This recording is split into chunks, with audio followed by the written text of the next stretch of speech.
देखो बोर्ड के एग्जाम में नर्स्ट इक्वेशन पे एक न्यूमेरिकल 3 मार्क्स में और उसके एप्लीकेशन पे एक न्यूमेरिकल 2 मार्क्स में जनरली देता है।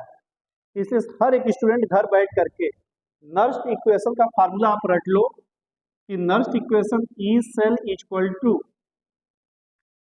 ई not cell minus 0.0591 upon n log to the base 10 QC। अब देखो इस फार्मूले का डेरिवेशन हम तुमको थ्योरी की क्लास में अपने कराएंगे, ठीक है। यहाँ जो ई नॉट सेल है इसको हम लोग EMF कहते हैं, इलेक्ट्रोमोटिव फोर्स कहते हैं।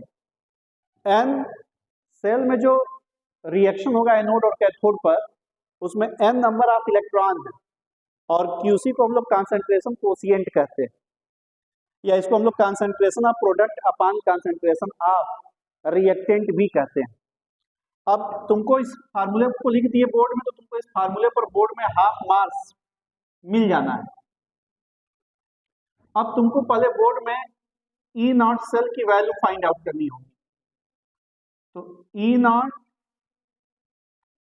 ऑक्सीडेशन पोटेंशियल ऑफ एनोड लोगे plus E naught reduction potential of cathode लोगे।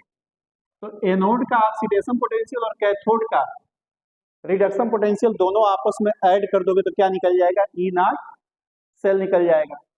अब तुमको ये भी पहचानने आना चाहिए कि कौन एनोड होगा और कौन कैथोड।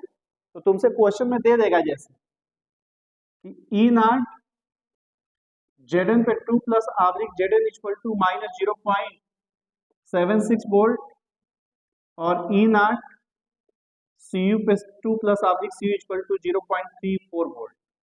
अब देखो Zn पे 2 प्लस Zn में जाएगा तो 2 इलेक्ट्रॉन गेन कर रहा है, यानी रिडक्शन पोटेंशियल है, और Cu पे 2 प्लस Cu में जा रहा है तो ये भी 2 इलेक्ट्रॉन गेन कर रहा है, यानी ये दोनों रिडक्शन पोटेंशियल है। तो इन दोनों रिडक्शन पोटेंशियल में जिसकी रिडक्शन पोटेंशियल की वैल्यू कम रहेगी वो एनोड होगा।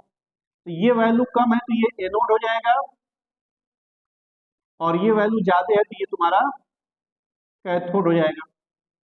अब यहाँ से तुम ई नॉट सेल निकाल लो तो तुमको एनोड पर ऑक्सीडेशन पोटेंशियल चाहिए और ये एनोड पर रिडक्शन पोटेंशियल दिया है, तो इसको चेंज कर दोगे ऑक्सीडेशन हो जाएगा। तो ये माइनस से क्या हो जाएगा प्लस, तो ये 0.76 वोल्ट और कैथोड पे रिडक्शन पोटेंशियल चाहिए, ये रिडक्शन पोटेंशियल दिया है 0.34, तो ये कैलकुलेशन करोगे तो 1.10 वोल्ट आ गया। अब तुमसे न्यूमेरिकल में दे दिया रहेगा Zn आब्लिक करके Zn पे 2 प्लस, इसको साल्ट ब्रिज बोलते हैं, Cu पे 2 प्लस आब्लिक करके Cu, ये एक्वस फॉर्म में होंगे आयन और ये सॉलिड फॉर्म में। तो किसी भी सेल को देख करके तुम उसका नर्स्ट इक्वेशन कैसे बनाओगे, तो फार्मूला लिखोगे E cell is equal to E not cell minus 0.0591 upon n log to the base 10। ठीक देखो साल्ट ब्रिज के ठीक पहले आयन को प्रोडक्ट में ले जाओगे और साल्ट ब्रिज के ठीक बाद आयन को रिएक्टेंट में लेकर के आओगे, और प्रोडक्ट और रिएक्टेंट के कंसंट्रेशन के रेशियो को ही हम लोग कहते हैं क्या, QC।